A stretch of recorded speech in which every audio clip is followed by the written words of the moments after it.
Assalamualaikum warahmatullahi taala wabarakatuh.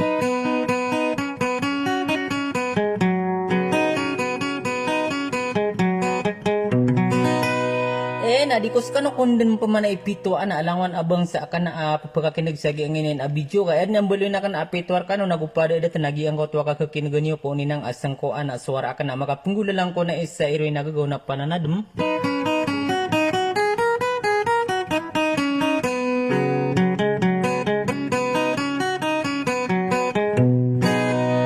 Siya kung namunin di palilalilang nagudi ko kurmat ko sirang to kabubayaw na mamakinag.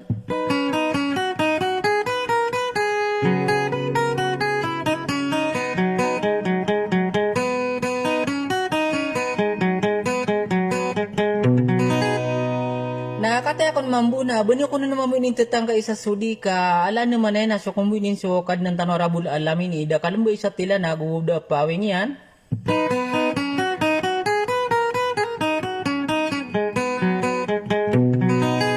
Nagi akong mambuag ka kinagiwa po kabugir kano sa lilalilang makapungula lang ko na isa maranaw. So nga nagi ikumuso isa ko pagarin niyo. Kalalamin niyo ko ingaran niya si isang daranaw na so mangudo mangulambu alumin mo ko sa turog mo ko sa taginapan.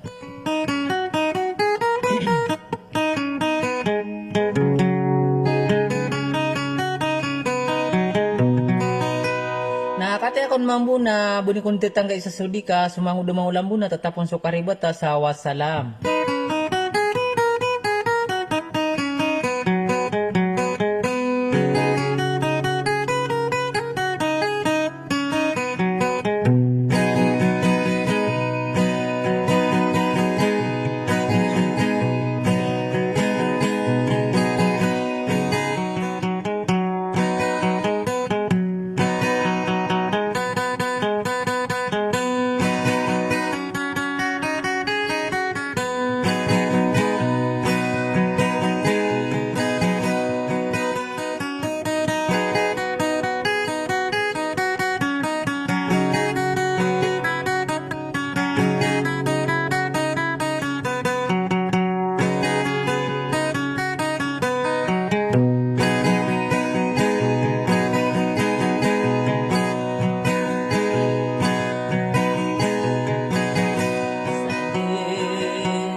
Matano sa gumilangan ang dagi mangulambo kaya mana otowa mga pagariya kung sabot na interenita dirala tope sebuka kaya pipikiran ko na kagide penuh desikia giraki dan salaki deraki dan doyong ongangan na pesele gumayan ang ulam usam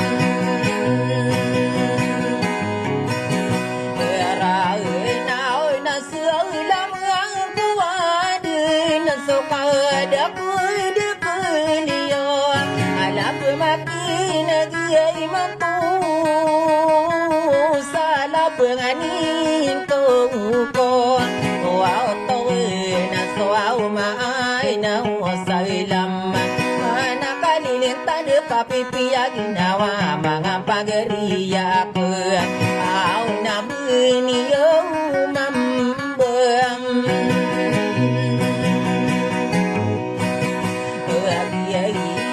sa dua unia pakara na nga dapat kabira so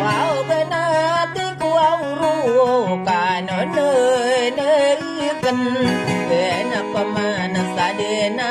ko amindena ula kasundunga kapangalim bubu ko kadina na depu ya kakagiyam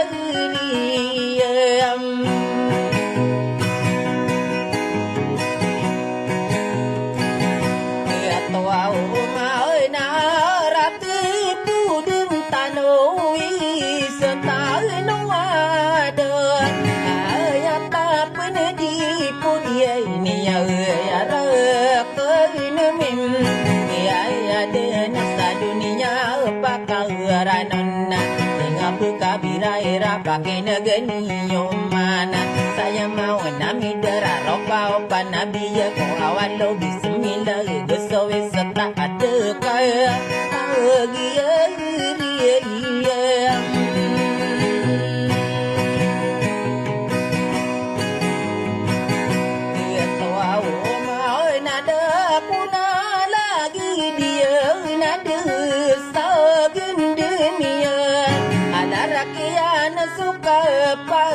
ragu sukam beria wow beria sanua niya pakaranon ngapakabiraira sugena te koro pasaporena korahim mangari gendang orai kagieri ya bener mengi pangaliwan sakalian nalem kata takara utana dewai kata ilona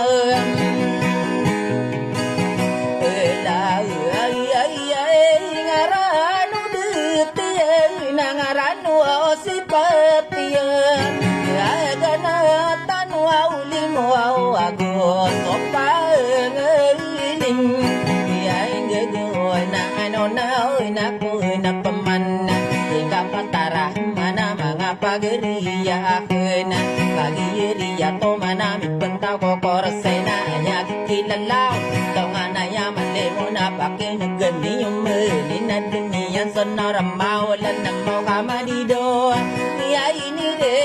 ngore ya wa to pamili yang wade makin wa sungiri kasaya tawe diron oi made niya na mindua ulalan mingin to nabi de taro lima gun mapola so wang makamiyo ker saparin ta de na parate ayo na ma ku na so ya ma do de na ta tu de na marasanya kalolong Sapa mana sadia ukia ramo salima akitu mia para lo unia na sapolo muelidom otea lo aro puna tiga bila sakanya maena to ya itu saya Islam kami amar amai mambu kau mendud ina mangat to aku sola ngobe mangat to mangaragu so mangang ngode do sami arai ya ngada sawa depan sakadinan nala pakade dia budi kalulum nian kosora tiira toy dosa kane do toy ni diri ko warasa bu ya korla inala bu kosora de ai karangan niyo ama pageriya sadera la topes boko lagi de penende sarpada pensalin dewila lagi mengom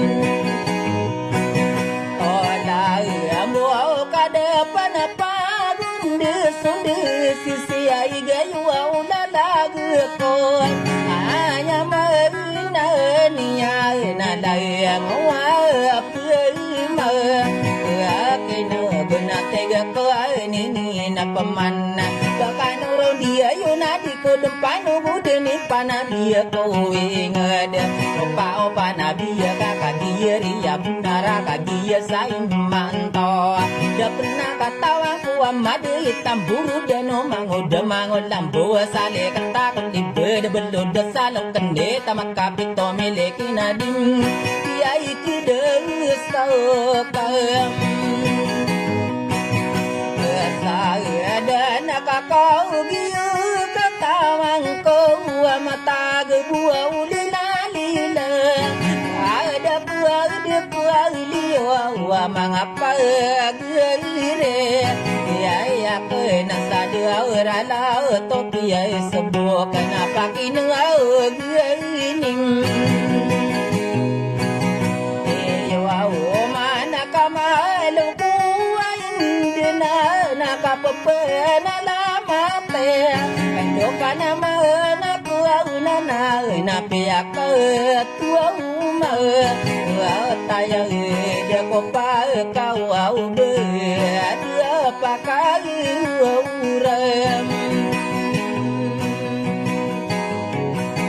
Agiyay sao agiyay kandede Madagi prinsesa Sina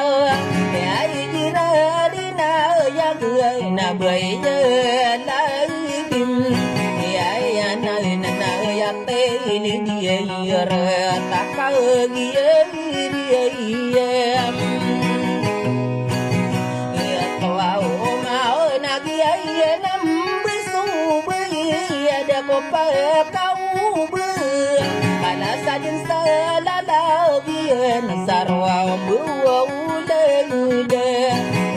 na ko na di saratan kandena ayak ke wono tano mangude mangulambo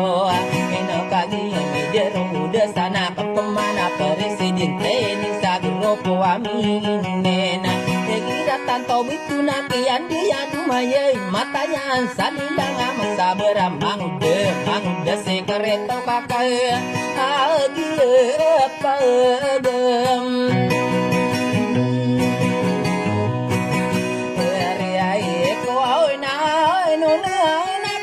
Pemana saya sakau đưa mơ đơn ai đó đi bơi sắp băng ao nó tai na tai cả đưa đi cô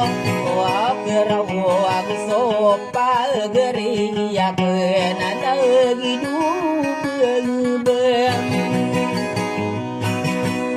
na aku ai na prinsesa serara pakata tayangko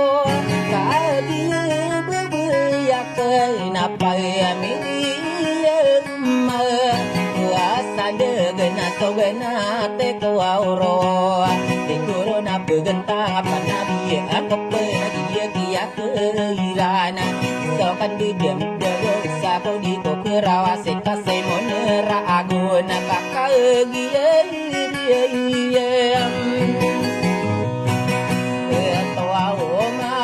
Pangangalia ku dini damu sana kunian Edoki dulu ana dapat tekanan ini dikom Oke raya memang sebuah mana kuasa gua didiku kayu pandem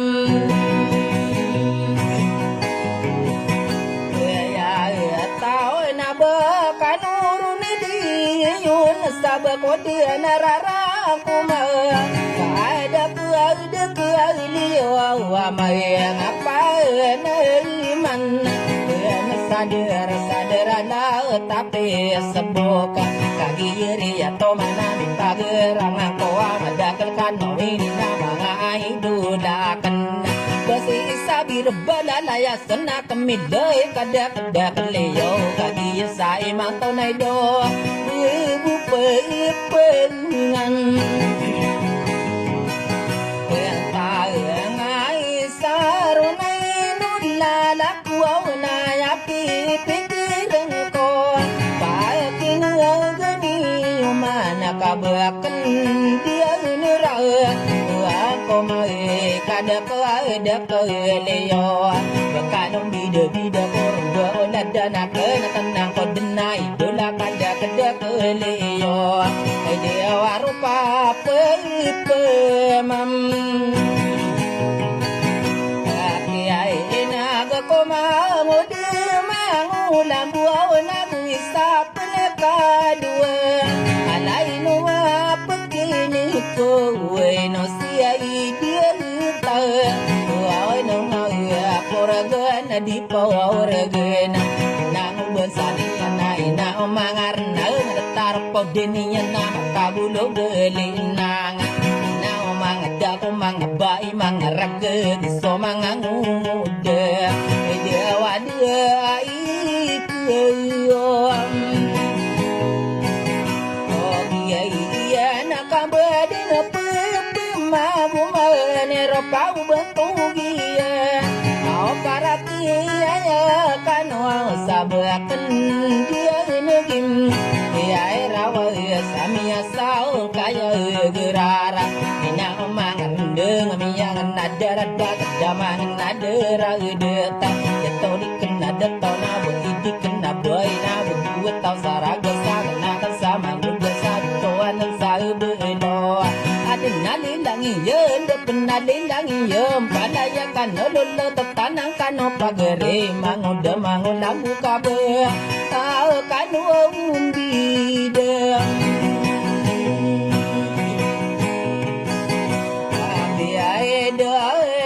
tadi tarekan go wala dana kan sabukan denare ibuna tatawa mi alam sao saya na mere kaenu